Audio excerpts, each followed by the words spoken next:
If you're new here, welcome. This is Last Story Tonight. Hit subscribe. Let's begin. My name is Claire. I'm 34, and on school mornings, I unlock a counseling room that still smells like dry erase markers and wet backpacks. The town is small enough that the grocery cashier asks how my students are doing and expects real answers. It rains most days, sometimes a mist that fades by lunch, sometimes a soak that keeps kids inside and wired. I've learned to make worksheets that can double as paper airplanes without getting me in trouble. I've been married 9 years to Ethan. He fixes engines the way some people solve puzzles. Hands steady, eyes narrowed, like the world makes sense if you can hear what's knocking under the hood. When we were first together, he could find a joke in anything. He'd stand at the sink with soap up to his elbows and narrate our dishes like a baseball game. Somewhere along the way, that ease thinned out. Now he comes home tired, puts a beer on the table without looking at me, and says it helps him shake off the day. It started after the construction site accident. He was helping a buddy pour concrete on a side job. A board snapped. The drop wasn't far, but it was enough. His shoulder never healed right.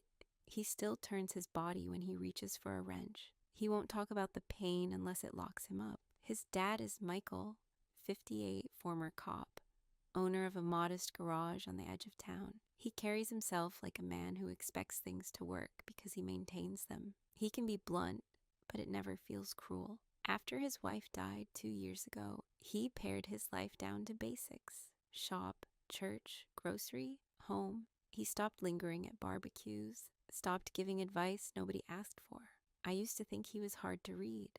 Later, I realized he'd just cut his sentences short, as if fewer words meant fewer chances to regret them.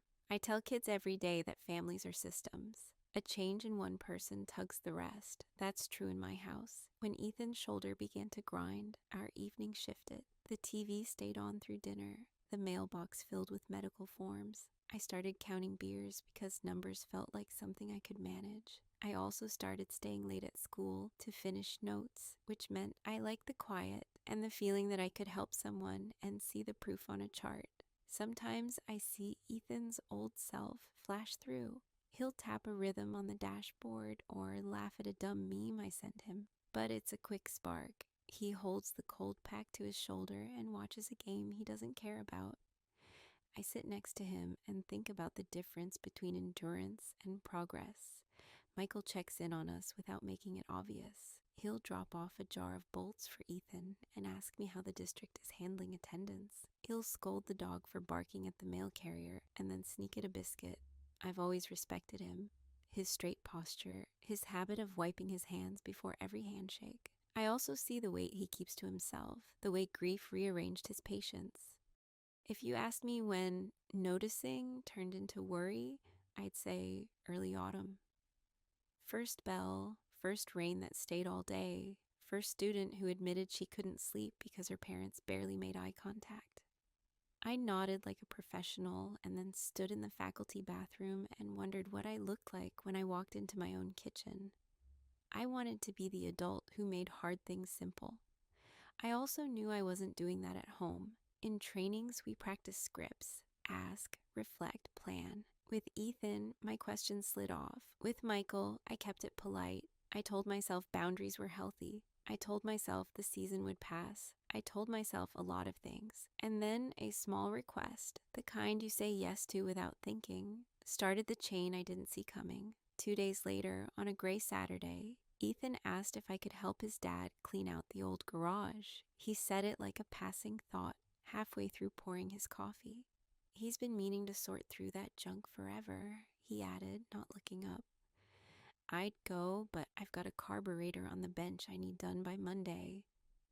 I said sure. It sounded harmless, something to do besides watching the rain. Michael's garage sat behind the shop, a wide corrugated space that smelled of motor oil, wet concrete, and years of habit. The door creaked open, and dust floated through the strip of light like lazy snow. He nodded in greeting, holding a box already half full of rusted tools.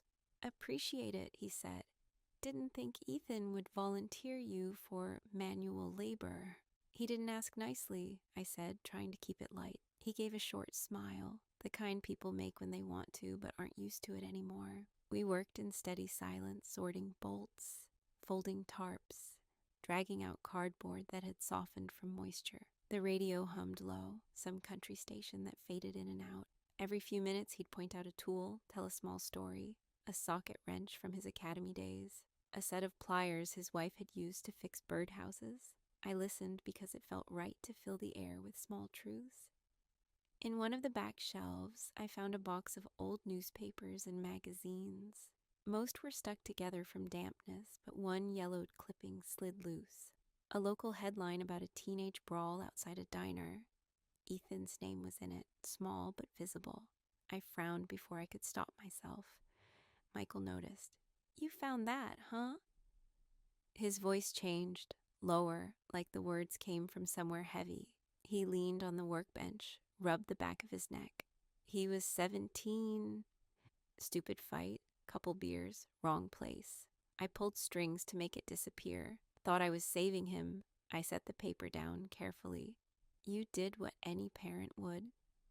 He shook his head. "Maybe.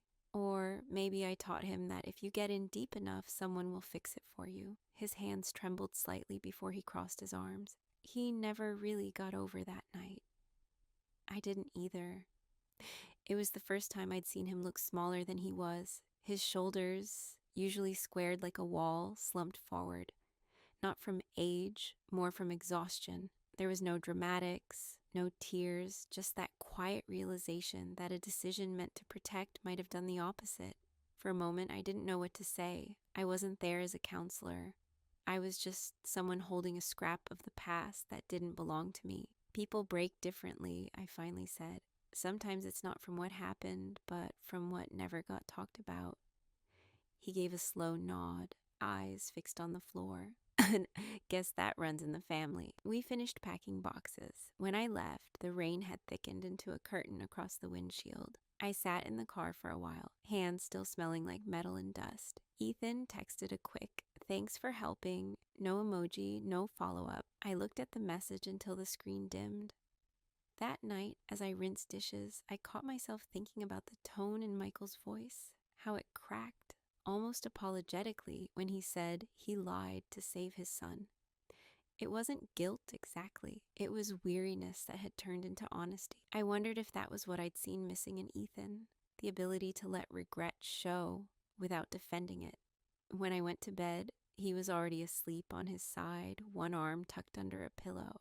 I watched the slow rise of his back and thought about how fragile decency looks when it's running on fumes. The following Friday was my birthday, though it felt more like a line item on a list than a celebration. Ethan handed me a small box in the morning. Cheap kettle, still sealed in its plastic wrap, the receipt taped to the side. He mumbled, "Figured we needed a new one." I smiled anyway. Habit makes politeness look like gratitude. After work, Michael stopped by. He was still in his work jacket, smelling faintly of oil and rain.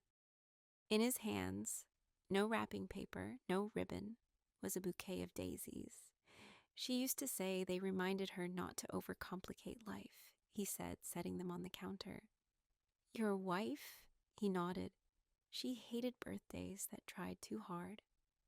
Something in the simplicity of the gesture hit differently than the kettle had.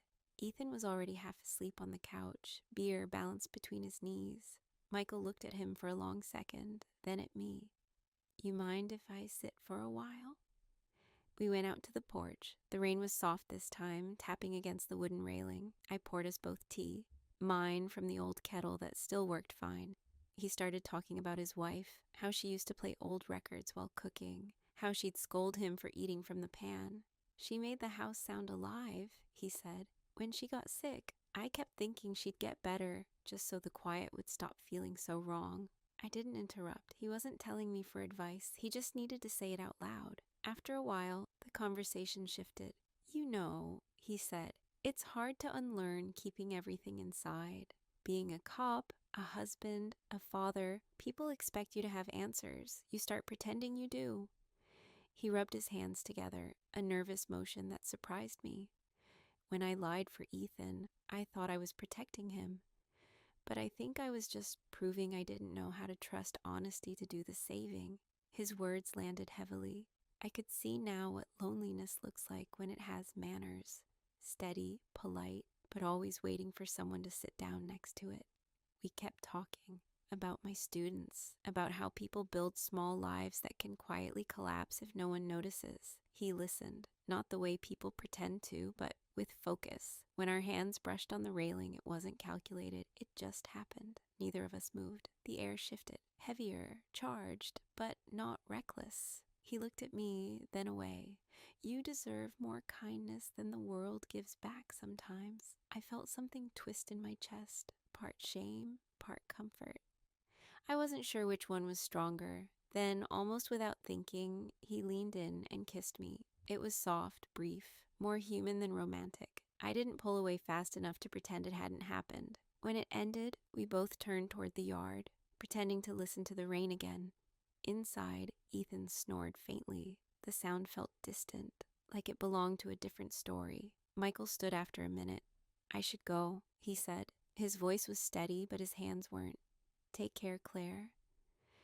When the door closed behind him, I sat there for a long time, the daisies on the table behind me still dripping from the rain. I knew the line we'd crossed wasn't about passion. It was about recognition, about seeing something we weren't supposed to admit was missing. That night, I went to bed next to a man who didn't notice the smell of flowers in the kitchen.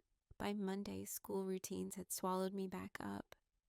I met with a 7th grader named Lily, a quiet kid who drew instead of speaking. That afternoon, she looked up from her sketchbook and said, almost casually, "My parents don't fight. They just sit there and never talk. It's worse than yelling." This sentence sat with me long after she left.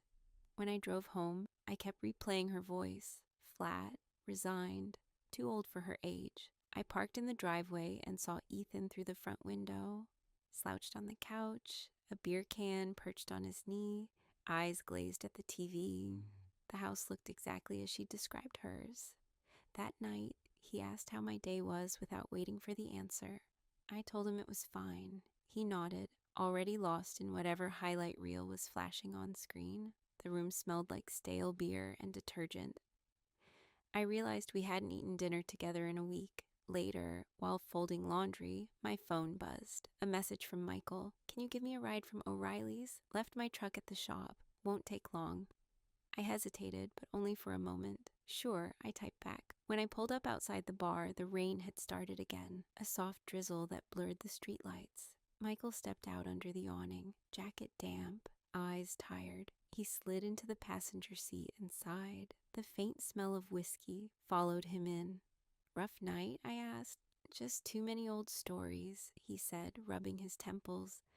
"Guys start talking about what they could have been if life hadn't gone sideways." We drove in silence for a while. Then, quietly, he said, "You spend your life fixing people, Claire." "Who fixes you?" The question caught me off guard.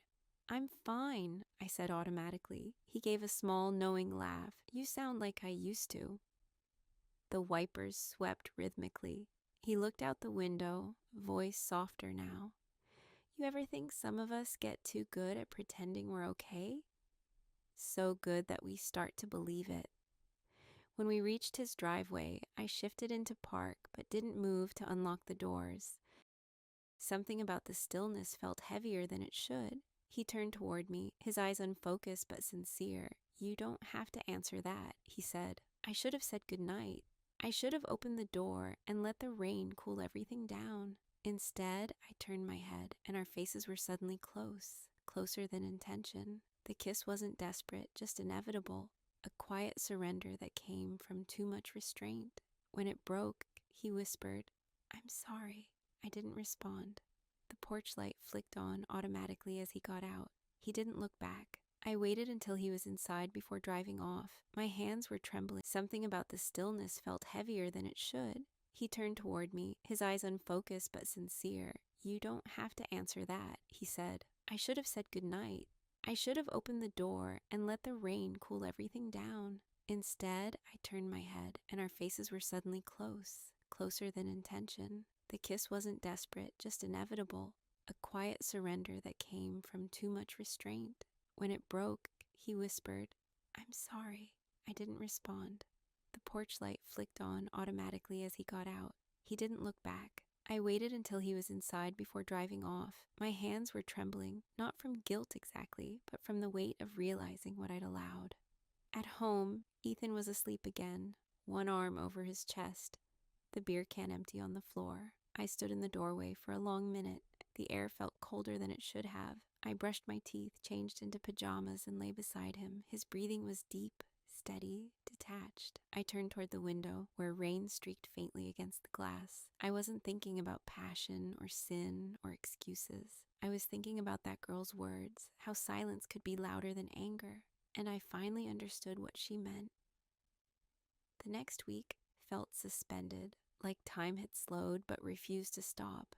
Every day followed the same script: school, dinner, Ethan's TV hum. Yet underneath it, something shifted.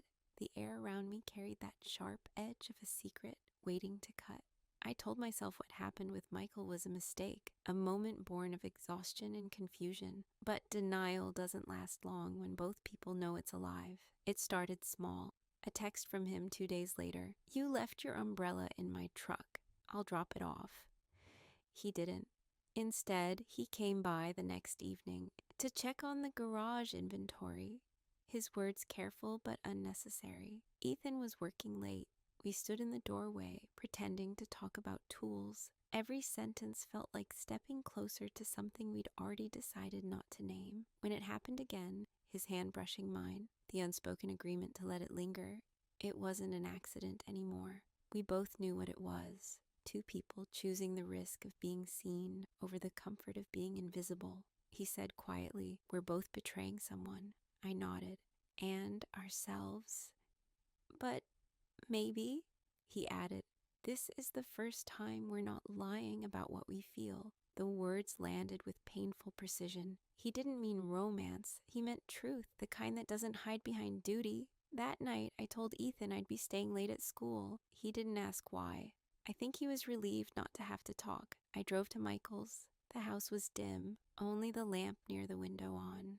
We didn't plan anything, didn't say what we were doing. We just let the walls drop for a few hours. I won't describe the night. It wasn't about heat or rebellion. It was about exhale, about two people who'd been holding their breath too long. The next morning, the guilt hit in quiet waves. I sat in my car outside school, hands gripping the steering wheel, and thought about every student I'd ever told that honesty builds trust. The hypocrisy burned.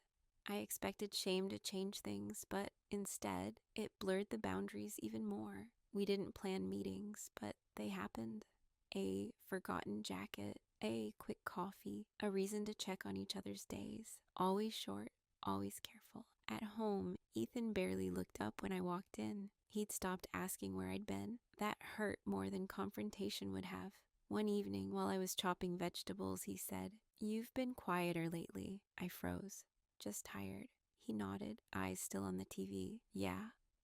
Me too. I wanted him to shout, to demand something real, but he didn't. The silence between us felt like another room we both avoided entering. Later, I wrote in my notebook, a habit from grad school I'd never fully dropped. I scribbled, "We keep breaking rules that were supposed to protect us." Then I crossed it out, because what good was reflection when you were already too deep? When I finally went to bed, Ethan was already asleep. The same slow rhythm of breathing I used to find comforting. I stared at the ceiling and thought about Michael's words. Maybe this is the first time we're not lying to ourselves. I didn't know if that made it better or worse, only that it made the quiet harder to bear. A few nights later, Ethan he grabbed his jacket and left. I watched from the window as he got into the truck and drove toward the shop. The taillights disappeared at the curve, swallowed by the rain. For 3 days, he didn't come home. I left messages he never returned. At work, I went through the motions, smiling at students, running sessions, filling out forms. Every task felt rehearsed, mechanical. At night, I slept on one side of the bed, leaving his half untouched, as if that could hold the shape of what was gone. Then, on Thursday morning, I went to the garage to drop off something he'd left behind. Michael's car wasn't there. Inside, the desk drawers were open, papers missing. On the workbench, a single sheet of paper sat folded in half. I opened it. We both chose to run, me, in silence, you, through what you did. I'm not blaming you, Claire. Maybe this is just how people break when they've carried too much truth for too long. Take care of yourself. Don't come looking.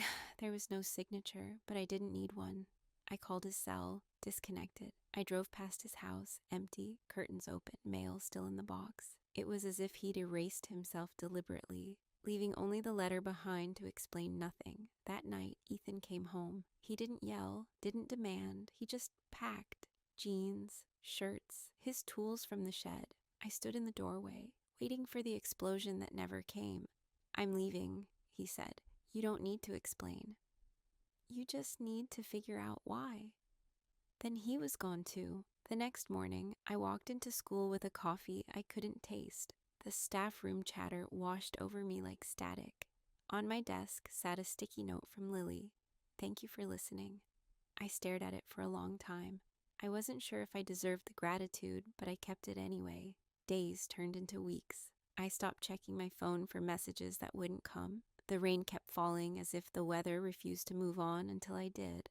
I started driving home different routes, passing by the garage sometimes, half hoping to see the lights on. They never were. There was no grand confrontation, no closure, just the dull realization that both men had done exactly what they always did, left before facing what hurt, and I'd been part of it. 3 months have passed. The rain hasn't changed, but I have. The mornings are quieter now. No clatter of bottles, no engine warming up outside, just the steady drip from the eaves and the hum of my coffee maker, the same old one Ethan thought needed replacing. He moved out without ceremony. No arguments, no lawyers yet, just absence. The kind that becomes routine before you notice it. His name still sits on the mailbox, though I doubt he'll ever come back for it. I heard he's somewhere down near Salem, doing side jobs at a friend's shop. That's more than I expected to know. Michael vanished a week after. The garage sold fast. New sign, new owner, no trace of him.